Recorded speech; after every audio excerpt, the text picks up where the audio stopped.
கேள்வி என்னன்னா ஐயா, நம்மளுடைய சுவாசம், சுவாசத்தை இழுத்து விடுறோம். அதுக்கும் இஷ்டம் மந்த்ராவுக்கும் என்ன தொடர்பு? அது எப்படி அந்த அந்த இஷ்டம் மந்த்ராவும், அந்த மூச்சும் தொடர்புல தொடர்புல உள்ளது? இது முழுமையான விவரம் தேவைய்யா. நம்மளுடைய ஆன்மீக பயிற்சிக்கு. இதான் கேள்வி ஐயா. சரி. பாபா ஒரு சுலோகம் சொல்றாரு. அந்த சுலோகத்தின்படி நம்ம ஆரம்பிச்சோம்னா இந்த கேள்விக்கு சரியான பதில் இருக்கும்னு நினைக்கிறேன். அந்த சுலோகத்துல பாபா என்ன சொல்றாரு அப்படின்னா, தியஜா துர்ஜன சம்சர்க்கம் பஜ சாது சமாகமம் குரு புண்ணியம் அஹோராத்திரம் ஸ்மரண நித்திய அனித்யதாம். இதுதான் அந்த சுலோகம். இந்த சுலோகத்துக்கான விளக்கத்தை பார்க்கும் பொழுது நம்ம இதுக்கான பதில் ரொம்ப தெளிவா இருக்கும். அதுக்கப்புறம் அதுக்கான விளக்கங்களும் ரொம்ப சரியாக அமையும். இப்ப இதுல இந்த சுலோகத்துல என்ன சொல்றாருன்னு பாருங்க. தியஜ துர்ஜன சம்சர்க்கம். தியஜ அப்படின்னா நீங்க விட்டுடணும். You have to forgo. யார? துர்ஜனங்கள், அதாவது தீயோர்களுடைய நட்பை நீங்கள் விட்டுடணும்னு சொல்றாரு இதுல முதல் லைன்ல. நம்மளுடைய கேள்விக்கான பதில் 3வது லைன்ல வரும். ஆனா இதோட தொடர்புடையது. சோ தீயவர்களுடைய நட்பை நீங்க விட்டாகணும். தியஜா துர்ஜன சம்சர்க்கம், அவங்களுடைய நட்பை நீங்க விட்டுடணும். பஜ சாது சமாகமம், சாதுக்களுடைய நட்பை நீங்கள் வளர்த்து கொள்ள வேண்டும். சாதுக்கள் என்று சொன்னா யாரெல்லாம் உங்களுக்கு நற்காரியங்களை, நற்சிந்தனைகளை செய்வதற்கான ஊக்கத்தை தருகின்றார்களோ அவர்கள்லாம் சாதுக்கள், அதாவது நல்லோர்கள், அறவோர்கள். அப்போ அங்க பஜ சாது சமாகமம், அவர்களுடைய நட்பை நீங்க வளர்த்து கொள்ள வேண்டும். அடுத்த லைன்ல சொல்றார், 3வது லைன்ல, குரு புண்ணியம் அஹோ ராத்திரம். இங்கதான் நம்மளுடைய கேள்விக்கான இதை பாபா நீங்க உங்களுடைய கேள்விக்கு மறைமுகமான பதில டைரக்டா உங்க கேள்வியை கேட்டுட்டு அதுக்கான பதில் அவர் சொல்லல. பட் உங்க கேள்விக்கான ஆன்சர் இந்த லைன் இருக்கு. முதல்ல தீயோர்களுடைய நட்பை விட்டுடுங்க, பக்கத்திலேயே அண்ட விடாதீங்க. நல்லவர்கள் நட்பை வளர்த்துக்குங்க. ஏன்னா அவங்கதான் உங்களுக்கு இந்த ஆன்மீக பிரயாணத்தினுடைய முன்னேற்றத்துக்கான எல்லா ஆலோசனைகளையும் உதவிகளையும் அவங்க செய்வாங்க. அதனால அவர்களுடைய நட்பை நீங்க அதிகப்படுத்திக்கீங்க அப்படின்னு சொல்லிட்டு 3வதா என்ன செய்யணும்னு சொல்றாரு? குரு புண்ணியம், புண்ணியம் செய்யுங்கள். அந்த புண்ணியத்தை எப்படி செய்யணும்னு சொல்றாரு? அஹோ ராத்திரம். அஹா என்றால் பகல், சூரிய உதயத்திலிருந்து சூரியன் மறையிற வரலாம், இதுக்கு பேரு ஆஹான்னு பேர். ராத்திரம் என்று சொன்னால் இரவுல சூரியன் மறைந்ததிலிருந்து காலையில மறுபடியும் சூரியன் உதிக்கிற வரையிலும். அப்ப இவர் என்ன சொல்றாருன்னா, இரவும் பகலும் அப்படின்னா, இப்போ பகல் 12 மணி நேரம், இரவு 12 மணி நேரம் அப்படின்னா, அந்த டே அண்ட் நைட் அப்படின்னா டோட்டல் 24 ஹவர்ஸ் சொல்றாரு. ஏங்க நம்ம ஒரு மனிதன் விழித்திருக்கும் போது பல்வேறு காரியங்களை செய்ய முடியும், ஆக்ஷனை செய்ய முடியும், செயல்களை செய்ய முடியும். அதுல நம்ம ஓகே, நம்ம செய்கிற காரியங்கள் புண்ணிய காரியங்களாக செய்யலாம்னு சொல்லலாம். ஆனா ராத்திரம் என்று சொன்னால் இரவுல உறங்கி கொண்டிருக்கின்ற நேரம். இந்த உறங்கி கொண்டிருக்கின்ற நேரத்துல எப்படிங்க ஒரு புண்ணிய காரியத்தை செய்ய முடியும்? ஆனா அவர் சொல்றாரு, குரு புண்ணியம், புண்ணியத்தை செய்யுங்க. அகோராத்திரம், இரவும் பகலும் நீங்க புண்ணியத்தை செய்து கொண்டே இருங்கன்றாரு. அதாவது 24 மணி நேரம் நீங்க புண்ணியத்தை செய்யுங்கன்னு சொல்றாரு. இது சாத்தியமா? இது சாத்தியமா ஐயா? கொஞ்சம் யோசிக்க வேண்டிய விஷயம் தான் ஐயா. சரி, இப்ப அவர் 24 மணி நேரம் புண்ணிய காரியத்தை செய்யுங்க அப்படின்னா அப்ப ஒரு வழி இல்லாமையா சொல்லியிருப்பார் இந்த விஷயத்த. இல்லையா? அப்ப பரமபுருஷனே இந்த வார்த்தையை சொல்றாரு அப்படின்னா அப்ப நிச்சயமா அது ஒரு சாத்தியம் தான் அர்த்தம். அப்படின்னா 24 மணி நேரம் ஒருத்தன் வந்து கண் விழிச்சு புதிய காரியங்களை செஞ்சா அவன் எப்ப தூங்குறது? உடம்பு என்னத்துக்காகும்? உடம்பார் அடியின் உயிரார் அடிவர் திடம்பட மெய்ஞானம் சேரவும் மாட்டாருன்னு பதஞ்சலி சொல்லிட்டாரு.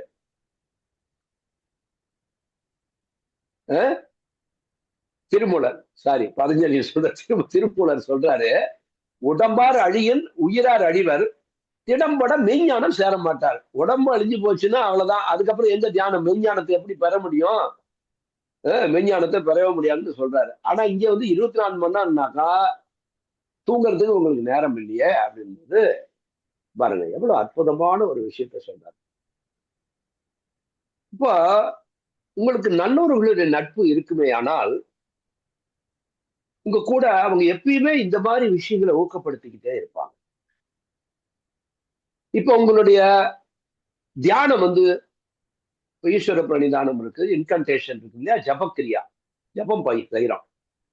இந்த ஜபம் செய்கின்ற பொழுது உங்களுடைய சுவாசத்தோடு இணைந்துதான் உங்களுடைய ஜபம் நடைபெறுகிறது. ஃபர்ஸ்ட் லெசன் வாங்கினவங்களுக்கு மட்டும்தான் ஆனந்த மார்க்க சாதனாவில் ஃபர்ஸ்ட் லெசன் வாங்கினவுக்கு இந்த விஷயம் தெரியும். ஏன்னா இந்த வீடியோவை மற்றவர்களும் பார்க்கலாம். ஆனா இந்த ஆனந்த மார்க்க தியான முறையில இந்த முதல் பாடமாகிய ஈஸ்வர பிரணிதானத்தை வந்து அந்த தியானத்தினுடைய பயிற்சியை வந்து அவங்க கத்துக்கின்ற பொழுது அவங்களுக்கு தான் இது தெரியும். அப்போ அந்த ஜபம் செய்கின்ற பொழுது இது எப்படி நடக்குதுன்னா உங்களுடைய மூச்சு உள்ள இழுக்கின்ற பொழுதும் வெளியே விடுகின்ற பொழுதும் இந்த ஜபம் நடைபெறுது. அதுல யாருக்கும் சந்தேகம் இல்லை. உள்ள வந்து மூச்சு இழுக்கும் போது மந்திரத்தினுடைய ஒரு பாதியும், மூச்சு வெளியே விடுகின்ற பொழுது மந்திரத்தினுடைய இன்னொரு பாதியும். அப்போ உள்ள இழுத்து வெளியே விடுகின்ற பொழுது இந்த மந்திரத்தினுடைய முழு உணர்வையும் ஒரு முறை சுவாசிக்கின்ற பொழுது அந்த உணர்வை அவன் உணர்வோடு தான் அந்த சுவாசத்தை நடைபெறுகிறது.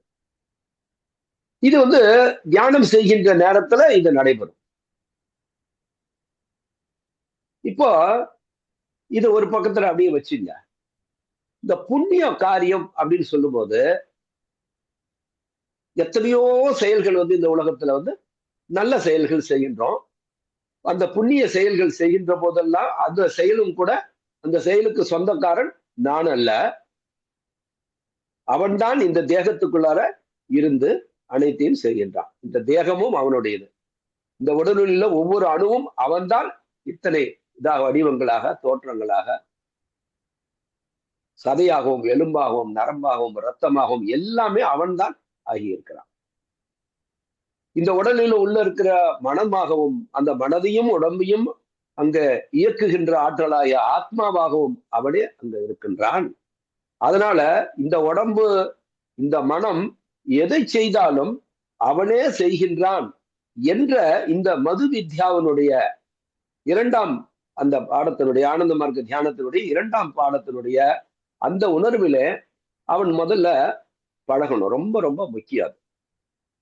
அப்போ அவன் பகல் நேரம் முழுதுமே அவன் என்ன பண்றான்னா, இவன் செய்யற காரியம் என்ன காரியம்? எல்லா செயல்களையுமே எந்தெந்த ஆக்ஷன் இறங்கணும் அப்ப முழிச்சிட்டு இருக்கிற நேரமெல்லாம் உட்கார்ந்தாலும் அவன் தான் உட்கார்றான், இறைவனே உட்கார்றான்,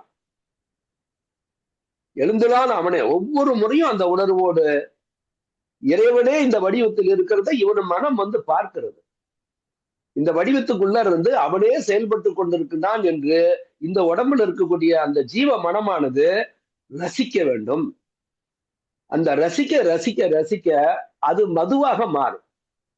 மிக ஒரு கட்டத்துல அது மிகவும் ஒரு சுவையான உணர்வாக அந்த உணர்வுல இருந்து விடுபடவே முடியாது. அவ்வளவு ஒரு இனிமையா இருக்கும். எல்லா செயல்களையும் அவனுடைய செயல்களாக பார்த்து இந்த உடம்பையும் அவனா பார்க்கறது, மனதையும் அவனா பார்க்கறது. ஏதேது சிந்தித்தாலும் ஏதேது சொன்னாலும் ஒரு சிவோபாச்சாரம் என்று ஒரு இது இருக்குது. மாணிக்க வாசகர் வந்து அந்த பாடியிருப்பார். ஏதேது சொன்னாலும் ஏதேது செய்தாலும் ஏதேது சிந்தித்திருந்தாலும் மாதேவா நின் செயல் என்றே நின் கருணையால் உணரின் என் செயலே காண்கிலேனே என்று அதில் சொல்லியிருப்பார். மகாதேவா நான் எது சொன்னாலும், எதை செய்தாலும், எதையெல்லாம் சிந்தித்திருந்தாலும் அதையெல்லாம் மகாதேவா அதெல்லாமே உன்னுடைய செயல்தான் என்று உணதருளால் உணரின். அப்படி உணர்வதற்கு அவனுடைய பெரும் கருணை வேண்டும். அப்போ அவனுடைய அருளால இதெல்லாமே என்னுடைய என்னன்னா சொன்னாலும் செய்தாலும் சிந்தனைக்குள்ள என்னன்னா இருக்கோ பாருங்க, இதெல்லாம் முடிஞ்சு போச்சா. சிந்தித்துக் கொண்டிருக்கின்ற ஒரு நேரம், சொல்லுகின்ற ஒன்று, செயல்படுகின்ற ஒன்று. இப்ப இந்த 3 நிலைகளிலுமே எல்லாமே அவனுடைய செயல்தான் என்று அவனுடைய அருளால் நாம் உணர்ந்து விட்டோமானால் என் செயலே காண்கிலேனே என்று சொல்றார். அப்போ இத்தகைய நிலையில முதல்ல நம்ம இந்த புற உலக செயல்களை அத்தனையும் விழித்திருக்கின்ற நேரமெல்லாம் அந்த நிலையில முதல்ல பழகணும் ஒன்று. அப்போ உங்களுடைய காரியங்கள் எல்லாமே புண்ணியத்துக்கான காரணம், புண்ணியத்தினுடைய ரிசல்ட் என்னங்க? பகவான்கிட்ட கொண்டு போவோம். பாவம் பகவான்கிட்ட வெளியில கொண்டு போவோம். உண்மையா? அவ்வளவுதான், ஃபார்முலா அதுதான். புண்ணிய காரியங்கள் செய்ய செய்ய உங்களுடைய மனம் என்ன ஆகுது? தூய்மை அடைஞ்சுக்கிட்டே போகும். அவனுடைய செயலாகவே அதை செய்ய செய்ய அதெல்லாம் புண்ணியம். அதுதான் புண்ணியம். அப்போ இந்த மது வித்யாவில ஆனந்த மார்க்க தியானத்தினுடைய 2வது அந்த பாடத்தை பயிற்சி செய்கின்ற பொழுது விழித்திருக்கின்ற நேரமெல்லாம் உங்களுடைய காரியங்களில் என்ன ஆகுது? புண்ணியங்களா மாறுதா? அதே மாதிரி தியானம் செய்கின்ற பொழுதும் நீங்க யார் செய்யறதாக செய்யறது? தியானத்துக்கு உட்காரும் போதே நீங்க முதல்ல அவன் தான் செய்கிறான். எல்லா காரியமுமே தியானமும் அவன் தான் செய்கின்றான். எதை செஞ்சாலும் அவன் தான் செய்யறான் போது இதுதான் புண்ணிய காரியம். அப்ப இதுல பழகிட்டோம்னா எவ்வளவு விரைவாக இதை நம்ம பழக்கத்துக்கு கொண்டு வருவோமோ அந்த அளவுக்கு பகல் நேரம் முழுதுமே நீங்க விழிப்பு நிலையில இருக்கின்ற எல்லா நேரங்களுமே புண்ணியத்துக்கான நேரமா ஆயிடும். இது எடுத்த உடனே 1 நாள்ல 2 நாள் ஆகுமானா நம்ம அந்த நிலைக்கு நம்ம மனதை பழக்கிட்டோம்னா அது பழகிடும். யாராவது சுவையான தேட வேணாம்னு சொல்லுவாங்களா? அத்தகைய ஒரு இனிமையான உணர்வை மனித மனதுக்கு அது தரும். அப்படி ஒரு நிமிஷம் மறந்துட்டா அது ரொம்ப வேதனையை தரக்கூடியதாயிடும், பெரும் துன்பமாக ஆயிடும். அதனாலதான் பிரபா சிங்ல பாருங்கன்னா துமியம்மார் தியான்ல தோமாய் ஹரியே காந்தி তোমায় পেরিয়ে হাসি তুমি মোর জীবনের সার তুমি আমার சன்சார். உன்னை ஒரு நிமிடம் தொலைத்தால் அது எனக்கு வெறும் கண்ணீராய் வந்துடுது. மறுபடியும் ஒண்ணு நீ கிடைச்சிட்ட அப்படின்னா அப்பதான் என் மனசு சந்தோஷப்படுது. இப்படி என்னுடைய ஜீவனே நீயாக மாறிட்ட, என்னுடைய இந்த வாழ்வினுடைய சாரமே நீதானே அப்படின்ற அந்த உணர்வு. அப்போ ஒரு கட்டத்துல பழக கொஞ்ச நேரம் விடுபட்டு போயிருந்தா உடனே அது பெரும் துன்பமா மாறிடும். அப்போ உடனே என்ன பண்ணும்? மறுபடியும் அந்த உணர்வுக்குள்ளான்னு நம்மளை கொண்டு ஐயோ இந்த விஷயத்த நம்ம மறந்துட்டோமே, அவரு தான் உள்ளதார மறந்துட்டு நான் செஞ்ச மாதிரி உணர்வுல செஞ்சுட்டேனே அப்படின்னு பழகதான் வரும். பழக்கம் என்பது ஃபர்ஸ்ட் பழகிக்கிறதானுங்க பழக்கம். இதை பத்தி நம்ம வேற ஒரு வகுப்புல நம்ம பேசணும். பழக்கம் என்பது என்னங்க? பழக்கத்தை கொண்டு புதுசா பழகிக்கிறது. இப்ப தியானம் வாங்கும் போது புதுசா வாங்கணும்னா நீங்க அதுக்கான பழக்கத்தை கொண்டு வருவீங்க. அதை பழகி அந்த பழக்கம் அடுத்தடுத்த நாளுக்கு இன்னும் ஸ்ட்ரென்தன் ஆகிட்டே போகணும். அப்ப அந்த பழக்கம் அதிகரிக்க அது ஒரு கட்டத்துல என்ன ஆகும்னா அந்த பழக்கத்திலிருந்து நீங்க விடுபட முடியாத மாதிரி மனம் அதுல மூழ்கி போயிடும். அப்படி மூழ்கி போயிட்டா, பழக்கத்திலிருந்து விடுபட முடியாத மாதிரி போயிட்டா அதுக்கு பேர் என்ன? சுபாவம். சுபாவமா மாறிடும். அப்ப அந்த நினைவு இல்லாம உங்களால வாழ முடியாது. இது எந்த நேரத்தில் நடக்குது? ராத்திரத்துல. இப்ப நம்ம பழகணும். எதுவுமே சும்மா இப்ப நம்ம இதை பத்தி பேசுறோம்னா உடனே விஷயம் தெரிஞ்சிச்சு, இந்த நிமிஷத்துக்கு 24 hours நம்முடைய புண்ணிய காரியம் வந்துடும். அப்படியா? இல்லையே. என்ன செய்யணும்ன்றதா, எப்படி அதை செய்யணும்? 24 மணி நேரம் செய்கின்றாரு. இப்ப 12 மணி நேரத்துல நீங்க முழுமையாக தியானம் செய்கின்ற பொழுதும் ஈஸ்வர பிரணிதானத்தை செய்கின்ற பொழுதும் நீங்க புண்ணிய காரியத்துல போயிருங்க.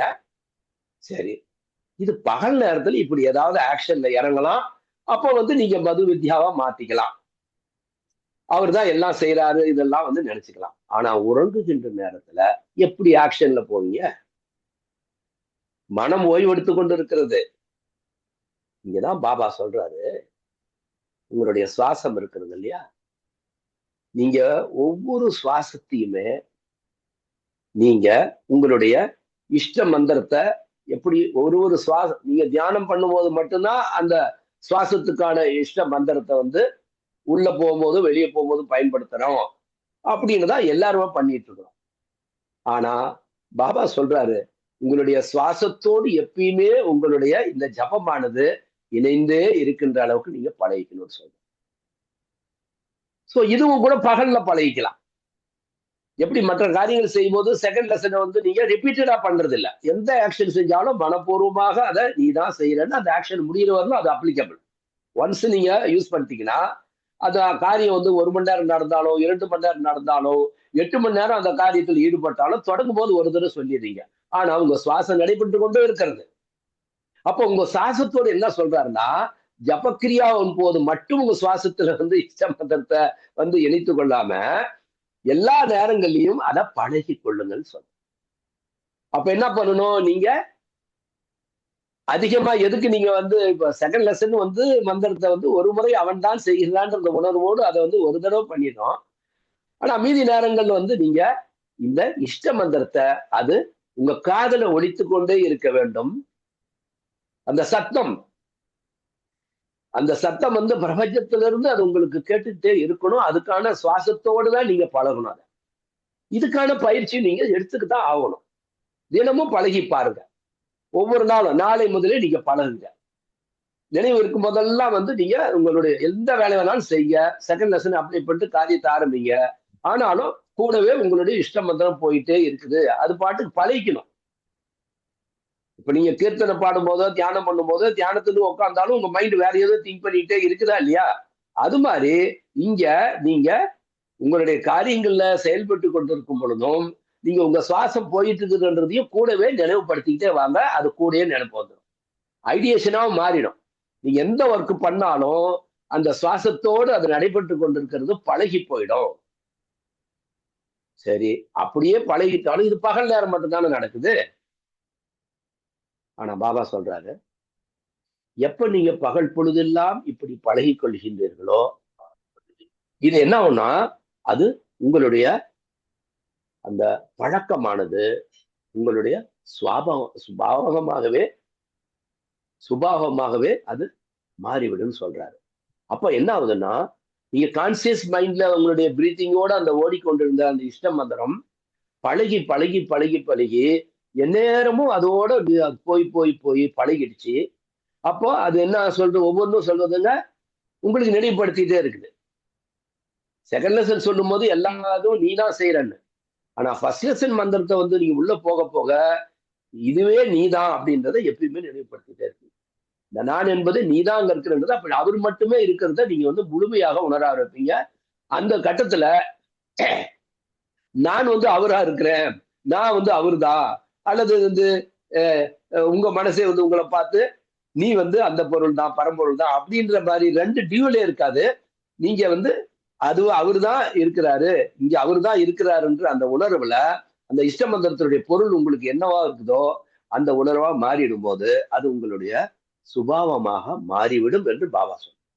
அப்ப என்ன நடக்கும் அப்படின்னா, நீங்க கான்சியஸ் மைண்ட்ல வந்து நடந்துகிட்டு இருந்தது நீங்க ஆழ்ந்த உறக்கத்துல போனாலும் படுக்கும்போது நீங்க உங்களுடைய அந்த சுவாசத்தை பயன்படுத்திட்டு தான் இஷ்ட மந்திரத்தை பதுவித்யாவனுடைய இதை வந்து சொல்லிட்டு அவர் தான் உறங்க போறாரு, அவர் தான் தூங்குறாரு, இப்படி எல்லாம் சொல்லிட்டு நீங்க உறங்குகின்ற பொழுது அப்பவும் அதே சுவாசத்தோடு நீங்க தூங்கும் போதும் அந்த சுவாசத்தோடு அந்த இஷ்ட மந்திரத்தை பயன்படுத்திட்டே இருக்கும்போது பாபா சொல்றாரு, இந்த சப்கான்சியஸ் மைண்டும் அந்த தொடங்கி செஞ்சுக்கிட்டே இருந்தீங்கன்னா சப்கான்சியஸ் மைண்ட்ல கனவு வராதுன்னு சொல்றாரு. அப்போ அன்கான்சியஸ் மைண்ட்ல இந்த ரிப்பிட்டேஷன், இந்த இன்கான்டேஷனுடைய ரிப்பிட்டேஷன் போய்கிட்டே இருக்கும். அந்த உணர்வோடு தொடங்குறீங்க உறக்கத்துக்கு போகும்போது. அப்போ இந்த சப்கான்சியஸ் தாண்டி அன்கான்சியஸ் ஸ்டேட் ஆஃப் மைண்ட்ல இந்த ரிப்பிட்டேஷன் நடந்துகிட்டே இருக்கும். இருக்கிறதுலயே மிகப்பெரிய ஒரு புண்ணிய காரியம் எது என்றால் பரமபுருஷனை நினைத்து கொண்டிருப்பதுதான் எல்லா புண்ணிய காரியங்களும் மிக உயர்வான புண்ணிய காரியம். அப்போ இப்ப உங்களுடைய சுவாசம் வந்து என்ன ஆகுதுங்க, பகல் பொழுதெல்லாம் உங்களுடைய சுவாசத்தோடு இஷ்ட மந்திரத்தை பயன்படுத்தி பயன்படுத்தி உங்களுடைய பழக்கப்படுத்தினீங்க. அப்படி பழகி கொண்டு விட்டால் அது உறங்கும் நேரத்திலும் அது அது மாறும் என்று பாபா சொல்றாரு. சோ இது வந்து ரொம்ப ரொம்ப முக்கியமான ஒரு விஷயம்.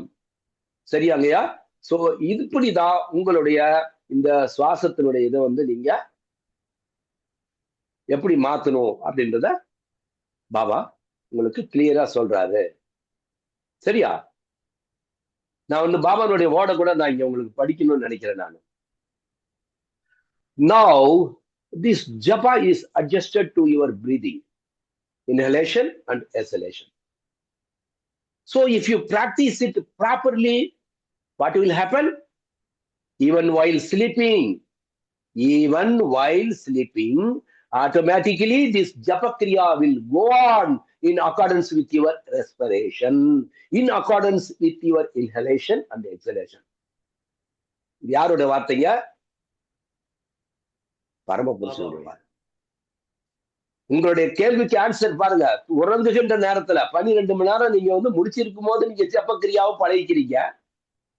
ஏன்னா செகண்ட் லெசன் ஒரு ஆக்ஷன் தொடங்கும் போது தான் எத்தனை ஆக்ஷன் ஹோல் டே பண்றீங்களோ அந்த ஒவ்வொரு டே அந்த ஆக்ஷனுக்கும் நீங்க செகண்ட் லெசன் ஒரு தடவை அந்த ஐடியேஷனோட அவர் தான் செய்யறான்ற அந்த அப்படியே உணர்ந்து ரசித்து அதை வந்து அணுவா நம்ம ரசிக்கணும். அந்த ரசிப்பு தன்மை இல்லைன்னா அதில் வந்து நம்ம இன்வால்வ் ஆகாது மைண்ட். அப்போ அதை தொடங்கிட்டு மறுபடியும் உங்களுடைய இன்ஹலேஷன் வந்து அந்த உங்களுடைய இஷ்ட மந்திரத்திலேயே ஓடிட்டு இருக்கிற மாதிரி பழகிக்கணும். அப்பப்ப நினைவு படுத்திக்கிட்டே இருக்க அது பழகும்னு சொல்றாரு பாபா. அப்போ இந்த மாதிரி ஆயிடுச்சுன்னா this japa is adjusted to your breathing, inhalation and exhalation. அப்ப என்ன நடக்கும்? If you practice properly, what will happen?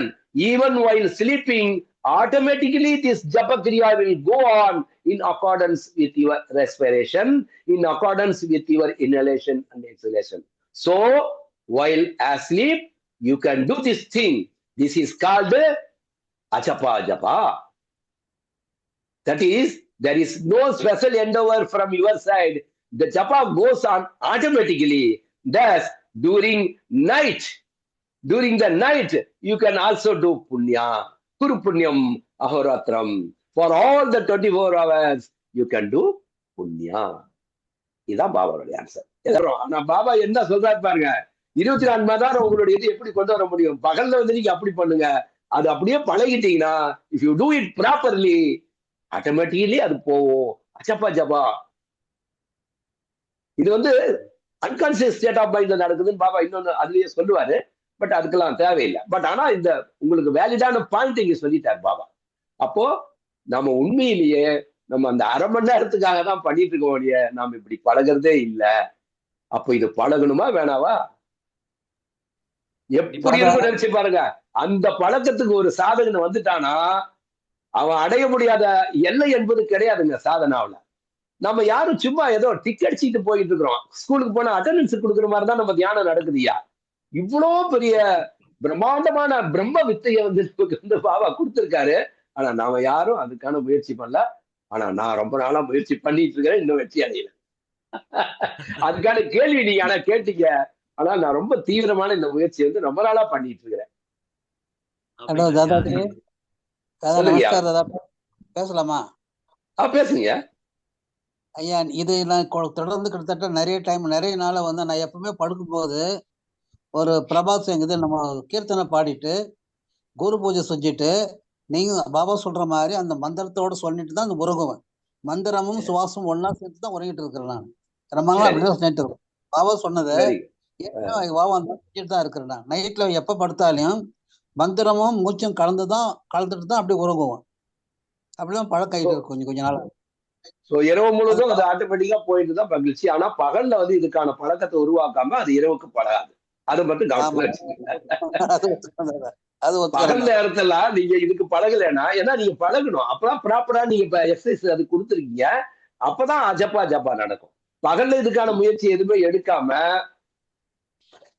ஏன்னா 24 மணி நேரம் இது பண்ணணும் போது உங்க சுவாசம் முழுசுமே 24 மணி நேரம் ஓட அப்ப உங்க சுவாசம் முழுமையுமே இஷ்ட மந்திரமா மாறுதான் மாறுது. அப்ப எப்படி இஷ்ட மந்திரத்தை உங்களுடைய வாழ்நாள் முழுதுமே உங்க சுவாசம் ஓடுகின்ற வரையிலும் அதை இஷ்டமந்திரமா மாத்திக்க முடியும் அப்படின்றது இதுல இருந்து முடியுமா? முடியாது. பழக்கம் தான். சாதித்தவர்கள் வென்றிருக்கிறார்கள் வாழ்க்கையில. கடந்த கால வரலாறு எத்தனையோ ஞானிகள் அற்புதங்களை இது மாதிரி நிகழ்த்தியிருக்காங்க. அவங்க எல்லாம் இந்த மாதிரி ஒரு நிலையை அடைஞ்சதுனாலதான் அதனால அவங்களுக்காக அதெல்லாம் முடிஞ்சது.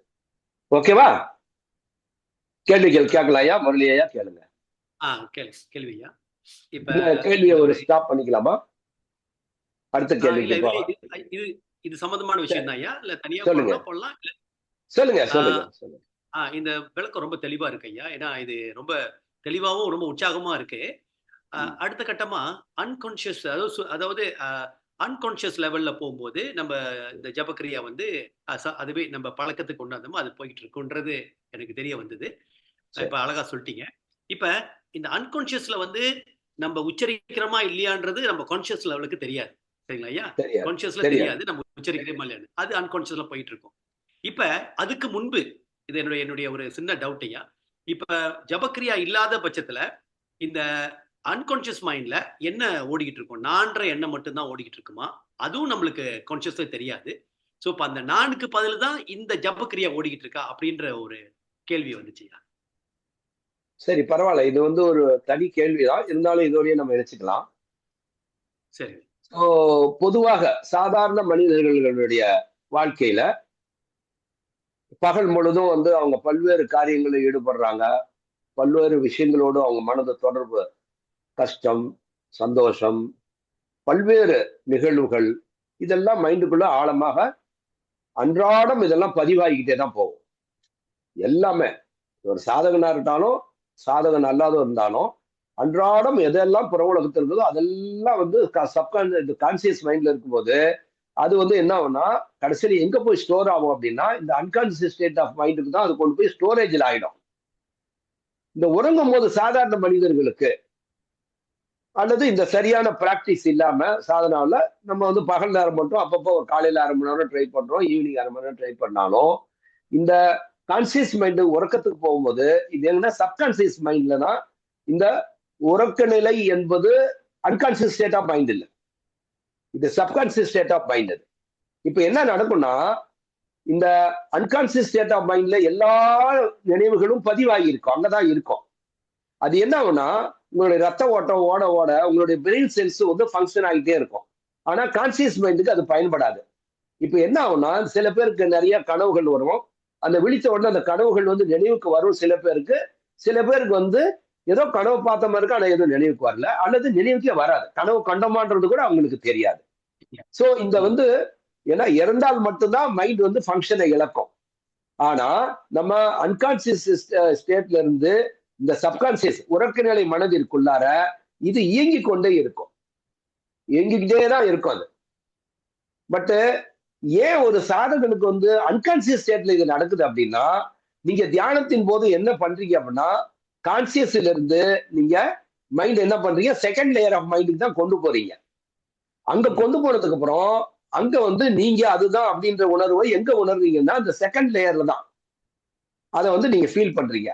ஆனா அது என்னன்னா நீங்க அதுக்கும் உள்ள இருக்கிற பம்மம் தான் அது அப்படின்ற அந்த மைண்ட் நினைக்கும் போது அந்த மைண்டு ட்ரை டு அந்த merge into the inner most அந்த அன்கான்சியஸ் மைண்டுக்குள்ள அதுதான் ட்ரை பண்ணிட்டே இருக்குது. ஸோ இப்படி பழக்கப்படுத்தும் போது ஒரு சாதகனுக்கு அது என்ன ஆகுதுன்னா அன்கான்சியஸ் ஸ்டேட்டுக்குள்ளாரதான் பிரம்மத்தை அதுக்குள்ள போனாதான் பிரம்மத்தை உணர முடியும். மைண்ட் எவ்வளவுதான் கான்சியஸ் ஸ்டேட்ல வந்தாலும் அது அன்கான்சியஸ் ஸ்டேட்டுக்கு நீங்க ஒரு உறக்க நிலைக்கு தான் போறீங்க தியானத்துல ஆக்சுவலா. ஏன்னா புற உலகத்தை கான்சியஸ் ஸ்டேட்டை நீங்க மறந்துடுவீங்க. புற உலகத்தினுடைய நினைவுகள் கடந்தாதானே நீங்க அங்க தியானத்துக்குள்ள மூழ்க முடியும். அப்போ அது ஒரு உறக்க நிலை தான். ஏன்னா புற உலகத்துடைய நினைவு எதுவுமே அது உறக்க நிலை தான். அது விழித்துக் கொண்டே வருகின்ற தூங்காமல் தூங்கி சுகம் பெறுவது எக்காலம் என்று சித்தர்கள் பாடியிருக்காங்க. இது தூங்காமல் தூங்குவது. அப்போ மற்றவங்களுக்கு எப்பயுமே இந்த அன்கான்சியஸ் ஸ்டேட் என்ன நிலையில இருக்கும் அப்படின்னு பாத்தீங்கன்னா இந்த உறங்கும் போது இந்த கனவு நிலைகள் அது ஓடிட்டே இருக்கும். பாஸ்ட் எத்தனையோ ஆண்டுகளுக்கு முன்னால சிறு பிராயத்துல இருக்கின்ற அந்த நடந்த விஷயங்கள், ஈவன் சில பேருக்கு பாத்தீங்கன்னா இந்த ப்ரீவியஸ் பர்த்தனுடைய அந்த இதெல்லாம் கூட அந்த மைண்டுக்குள்ளதான ஸ்டோரேஜா இருக்கு. மைண்ட் யாரும் சுட்டி எரிக்க முடியாது, மண்ணுல புதைக்க முடியாது, அது வந்து உடம்ப விட்டு போயிட்டு மறுபடியும் இன்னொரு பாடி வந்த உடனே மறுபடியும் அந்த மைண்ட் ஒர்க் பண்ண ஆரம்பிச்சிருது. அப்ப அந்த மைண்டுக்குள்ளார ஸ்டோரேஜ் இருக்கிறதெல்லாம் பிரெயின் மூலமாக நம்ம உடம்புக்குள்ளார அது வருது. ஸோ பிரெயின் ஃபங்க்ஷன் ஆகிட்டே இருக்கும்போது ஒருத்தருக்கு அந்த நினைவு பகுதியாகிய அந்த பிரெயின் வழியாக அந்த அன்கான்சியஸ் ஸ்டேட்ல இருக்கிறது உங்களுடைய ரத்த ஓட்டம். உதாரணமா நீங்க வந்து ஒரு பக்கமே சாஞ்சி படுத்துட்டு இருப்பீங்க. ரொம்ப நேரம் பார்க்கும்போது இந்த ரத்த அழுத்தம் வந்து பாத்தீங்கன்னா ஒரு பக்கமா போய் என்ன படுத்திருக்க பக்கத்துல ரொம்ப அழுதிக்கிட்டு இருக்கும்போது நிறைய பேர் பார்த்து தூங்கிட்டு போது கொஞ்சம் திரும்புவாங்க. நீங்க வந்து ஒரு வீடியோ செட் பண்ணி பாருங்க, ஒரு வீடியோ கேமராவை எத்தனை முறை அவங்க பரண்டு பரண்டு படுக்கிறான்னு நீங்க பார்க்கலாங்க.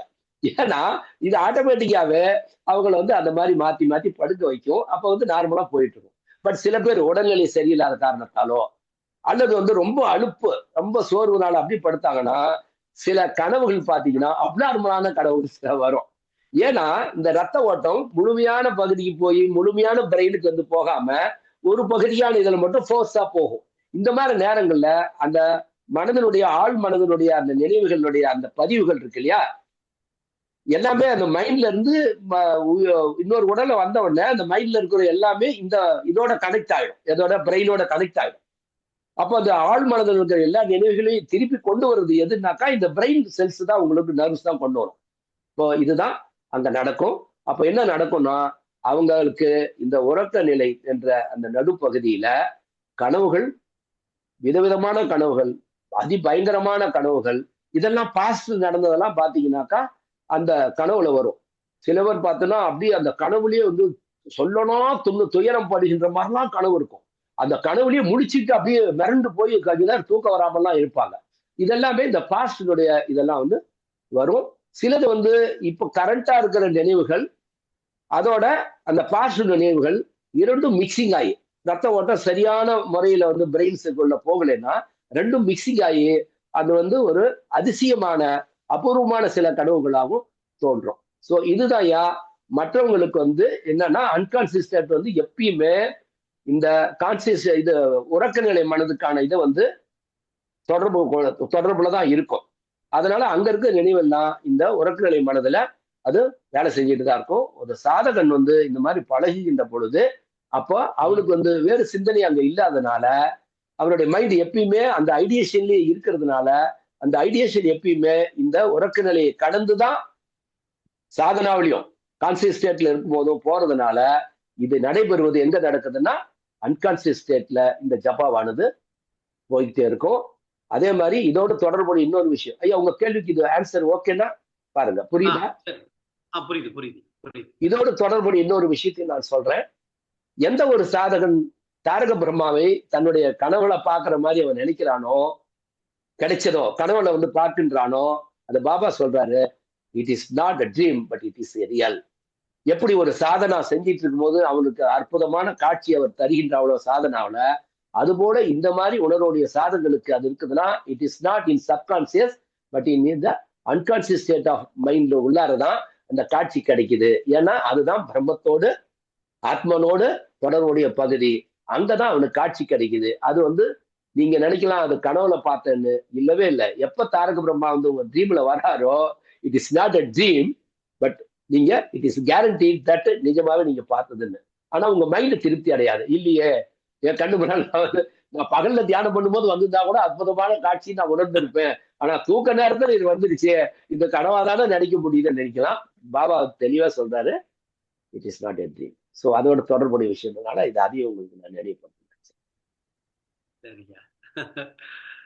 ரொம்ப ரொம்ப ரொம்ப ஆழமா இருக்கு கேள்விகள்லாம். இன்னும் கேள்விகள் இருக்குது, கேட்கலாம் ஐயா. ஐயா எதுக்கு அந்த வகுப்புகள் கேளுங்கய்யா, கேளுங்க. நான் இதெல்லாம் கட் பண்ணி தனித்தனியா போட்டுக்கிறேன். சொல்லுங்க. இன்னொரு கேள்வி என்ன ஐயா, இஷ்ட மந்திரத்துல வந்து அதாவது எனக்கு புரிஞ்சுதை நான் சொல்றேன். இஷ்ட மந்திரத்துல வந்து நம்ம ஒவ்வொரு தடவையும் அகத்துல இருந்து தான் மகத்துக்கு போறோம். எனக்கு தெரிஞ்சது அதான். அந்த மந்திரம் வந்து அகத்தை தொட்டு அகம் சொல்லுது நீதான் நான் தான் பிரம்மா அப்படின்னு நானை மறக்கிறது அந்த இடத்துல நடக்குது. அகத்தை மறந்து மகத்துக்கு போறோம். இப்ப எந்த அளவுக்கு நம்ம அந்த தீவிரமா ஒவ்வொரு அந்த ஃபர்ஸ்ட் லெசன்ல இஷ்ட மந்திரத்துல வந்து அகம் தொட்டு மகம் போறோம், மகம் தொட்டு மகம் போறோம். ஒரு காலகட்டத்துல ஒரு அதே தியானத்துல வந்து ஒரு கட்டத்துல அகத்தை மறந்துடுறோம், மகத்துல இருக்கிறோம். இப்ப இப்ப அந்த இயல்பு, அந்த சுவாவத்தை வந்து நம்ம முழுமையா பின்பற்றினோமா நம்மளுக்கு இயல்பாகவே இந்த அன்கான்சியஸ் மைண்ட்ல இது முழுமையா வரும் அப்படின்றது முழுமையா வந்துருமாயா அப்படின்ற ஒரு கேள்வியா? உண்மை உண்மையா. ஆனா அந்த அளவுக்கு நீங்க அந்த பகல் பொழுதுல நீங்க செய்கின்ற அந்த மெடிடேஷனுடைய இது வந்து தீவிரமாகவும் ஆழமாகவும் இருக்குமே. ஆனால் அதுவே உங்களுக்கு வந்து இப்ப சுபாவமா மாறிடுச்சுன்னு அர்த்தம். பகல் பொழுதுல இப்போ உங்களுடைய சுபாவம் மாறிடுச்சுன்னு அர்த்தம். ஏன்னா உங்களால ஈஸியா மெர்ஜ் ஆக முடியுது. விழிப்பு நிலையிலேயே உங்களோட மனம் வந்து நீங்க அன்கான்சியஸ் ஸ்டேட்ல இருக்கக்கூடிய பிரம்மத்தோடு நீங்க கலக்க முடியுது பகல் நேரங்கள்லயே, தியானத்திலேயே. ஏன்னா எப்ப வந்து நீங்க வந்து நான் என்ன பண்றேன்னு உணவே இல்லாம அவர் தான் இருக்கிறான்றது அவரை மட்டுமே நீங்க வந்து பாக்குறீங்கன்னா அவர் தான் இருக்காரு, நீங்க இருக்கிறது இல்லைன்றது மறந்து அங்க வந்து சொல்றாரு இல்லையா, வள்ளலார் சொல்றாரு பாருங்க. அப்ப அவர் நானோ நான் அவரோ அறிந்திலன் முன்குறிப்பைன்னு சொல்றாரு. அந்த ஸ்டேட்டுக்கு போனதுக்கு அப்புறம் ஆங்காரம் ஒளி என்றார். நான் அந்த ஒரு பாட்டை அடிக்கடி உங்களுக்கு சொல்லுவேன். ஓங்கார அணை மீது நான் இருந்த தருணம் உவந்து எனது மணவாளர் எதிரே நின்றார், பளிங்கு வடிவெடுத்து எதிரில் நின்றார். அங்க உடனே அவர் வந்தாருன்னு சொல்லி நினைச்சுக்கிட்டு நான் என்ன பண்ணேன், எழுந்து இருந்தருளுக என எழுந்தேன். அப்போ அவர் சொல்றாரு ஆங்காரம் ஒளி என்றார். அதாவது இன்னும் நான் இருக்கேன், நான் வந்து அவர் தான்ன்றதுல நான் இருக்கேன்ற நினைவு இன்னும் உனக்கு இருக்கிறதுனாலதான் இப்ப நான் வந்த உடனே நீ எழுந்திருக்கிற. அப்படின்னா உன்னுடைய கான்சியஸ் இன்னும் இருக்கு, அதனாலதான் நீ எழுந்திருச்சு நின்ன அப்படின்றாரு. அப்ப அந்த அளவுக்கு நம்மளுடைய அகமானது நான் என்ற உணர்வை கடந்து போகும்போது அந்த அதுக்கப்புறம் என்ன நடந்ததுன்றாரு, ஒளிந்திருந்தேன். எத ஆங்காரம் ஒளி என்றார், ஒளிந்திருந்தேன் அங்கே உறைந்த அனுபவம் அவர் நானோ நான் அவரோ அறிந்திலன் முன்குறிப்பை. அப்போ அங்க என்ன நடக்குதுன்னா, நான் இருக்கிறேன்னா அவருக்கானு தெரியல அப்படின்னா நம்ம விழிப்பு நிலையில ஓரளவுக்கு அந்த தியானத்தில் இருக்கும் போது அவர் மட்டுமே இருந்தா அந்த நிலை எப்படி இருக்கும்ன்றத முதல்ல ரசிப்பீங்க. அந்த நிலையை கடந்ததுக்கு அப்புறம் தான் நீங்களே உங்களை மறப்பீங்க. சோ அதனால உங்களுடைய தியானத்துல அந்த நிலைக்கு நீங்க போக போக நிச்சயமாக உறக்க நிலையில அது மிக விரைவாக பகல் பொழுதுல நம்மளுடைய தியானத்துல இந்த நிலைக்கு நம்மளால போக முடியுதுன்னா இந்த இரவு நேரத்திலையும் நம்ம அதை வந்து அப்படியே கொண்டு வருதுன்றது எளிமையானதாக இருக்கும் மற்றவர்களை காட்டி. இதுதான்யா நம்ம சாதனாவுல மாளிகைகள் வந்து ஃபர்ஸ்ட் லெசனே போதுயா, புரியுதுங்களா? அங்க முடியல அப்படின்னா கீர்த்தனை ஒன்னே போதும், ஐயா எனக்கு கொடுத்துரு, உன்னை தவிர இதுக்கு வழி காட்டுறது யாரும் இல்ல. நான் இப்ப கொஞ்ச நேரத்துக்கு முன்னால கூட மாணிக்கவாசனுடைய ஒரு பாடல் சொன்னேன் இல்லையா, ஏதேது செய்தாலும் ஏதேது நினைத்தாலும் ஏதேது சிந்தித்திருந்தாலும் மாதேவா நின் செயல் என்றே நினதருளால் உணரின் என்று சொன்னார். அப்போ அவருடைய கருணையினால அதை நம்ம ஈஸியா பெற்ற முடியும். அதுக்கு அவர்கிட்ட ரெக்வஸ்ட் பண்றது பாபானாம் கேவலம், பாபானாம் கேவலம் எல்லாம் கொடுத்துட்டாரு. உன்னை தவிர எனக்கு யாரும் இந்த கருணையை செய்ய முடியாது, எனக்கு இந்த கருணையை கொடுன்ற அந்த தாகமும் கெஞ்சலும் ஏற்படுதுன்னா அப்போ உங்க மைண்ட் வந்து 24 hours செய்வதற்கு தயாராயிடுச்சுன்னு அர்த்தம். ஆனா நீங்க போராடுறீங்க. அந்த போராட்டத்துல நிச்சயமாக அவர்கள் கொடுப்பாரு. அந்த போராட்டம் உண்மையானதாக இருந்தால், அந்த தாகம் வந்து நிஜமானதாக இருந்தால், அப்படிலாம் பிள்ளைகளை வந்து அவரு நோக வைக்க மாட்டாரு. கவலையே படாத, நான் இருக்கேன், வா, நான் கையை பிடிச்சி உன்னை கூட்டிட்டு போறேன்னு கூட போந்து ஹே நீயே சலோ. ஐயா சரிங்க சரிங்க, ரொம்ப சிறப்பையா. ஓகே, சோ கேள்விகள் முடிஞ்சிருச்சு இல்லையா? வேற யாராலும் கேள்விகள் இது சம்பந்தமா கேட்கறதுனாலும் இது இந்த ஏன்னா நம்ம வகுப்பே வந்து இது போன்ற விஷயங்களை பரிபூர்ணமா உணர்றதுதான். வேற யாரும் கேள்வி இருந்தா கேட்கலாம், இல்லைன்னா நம்மளுடைய இதோட க்ளோஸ் பண்ணிட்டு நம்மளுடைய டாபிக்கு போயிடலாம், சாதனா. ஓகே, எல்லாரும் ரொம்ப தெளிவா புரிஞ்சுக்கிட்டான்னு நினைக்கிறேன். சரி ஐயா, இப்ப நம்மளுடைய இந்த இதை வந்து இந்த கேள்வி பதில வந்து இதோட நிறுத்திக்கலாம்.